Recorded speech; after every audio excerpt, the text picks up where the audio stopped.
చాలా మంది చాణక్యం చూసి నేర్చుకోవాలి, చాణక్యలా ధైర్యంగా ఉండాలని చాలా మంది అంటారు. కానీ ఈ రోజు నా కోపిక నశించింది. అతనైతే బాధ ఎవరు చెప్పుకోవాలో కూడా అర్థం కావట్లేదు నాకు.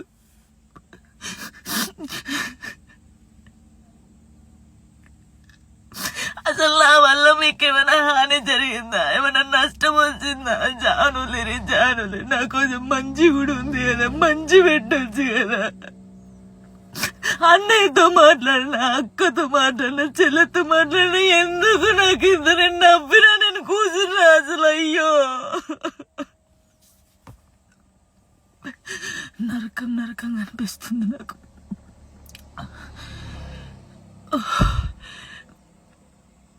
తప్పు, మీరు చేసేది చాలా తప్పు.